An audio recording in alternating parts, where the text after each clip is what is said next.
He's called Mango Mishra. I'm not kidding, that's his name. But there's nothing sweet about this story, as you have no doubt already guessed. And the main accused in the Kolkata campus rape case isn't some isolated sicko who suddenly snapped. This is a man who was raised and emboldened by political immunity. He was the campus face of the Trinamool Congress student wing as far back as 2017.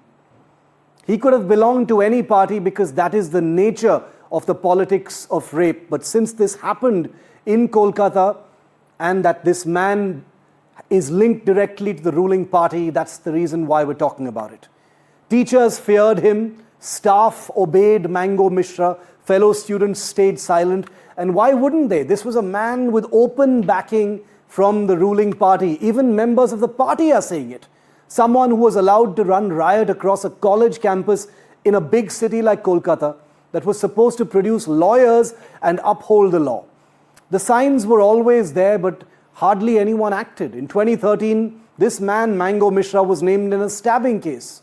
In 2022, he was accused of ragging and sexual harassment. There were multiple FIRs for violence, assault, intimidation, yet nothing really stuck. He was even removed from the Trinamool student body, they say, in 2021, but was still admitted to the same law college under questionable circumstances. That doesn't happen without people looking the other way or actively protecting. That doesn't happen without that word that we use for this kind of thing, patronage. Even when a group of students complained against Mango Mishra for harassment and intimidation, the college didn't act, the police didn't act. Everyone knew who he was. Everyone knew who he was connected to. That's how you end up with a man who believes he can do anything until he rapes a woman, films it, and tries to use that video to blackmail her. That's the line that Mango Mishra finally crossed. His real name, by the way, is Monojit.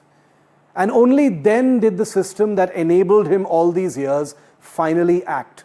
In how many states have we actually seen this happen regardless of the party?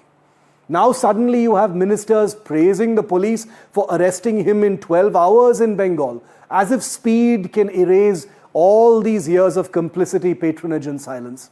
As if this arrest of Mango Mishra is a badge of honor. In West Bengal today, arresting a politically protected predator is seen as a virtue, not a necessity, something to chest thump about. And where is that self-righteous Mahila brigade in Bengal now? The ones who never miss a chance to lecture the rest of the country about patriarchy and women's power? The ones who cheerlead the Trinamool's so-called progressive values? Their outrage now sounds so forced, performative, and frankly, a bit of a joke because they have been left with no option. Those are the details of the crime, the details of a crime that are so grotesque, the profile of the predator too public, the linkages too transparent. They've had to point to the monster, the one their silence helped protect all this while, and pretend they never knew, but that they acted once they knew. What you're seeing now is damage control. This is what happens when a system protects its worst until it becomes inconvenient to do so. Today it is the Trinamool, yesterday it has been the BJP, before that it has been the Congress. Every single political party, none of them have any ground to stand on when it comes to rape politics. And we cover each and every one of them here on NDTV. And that's the real tragedy here. Not just what happened to the survivor, but how many others stayed silent because they knew he would be shielded. Well, until now.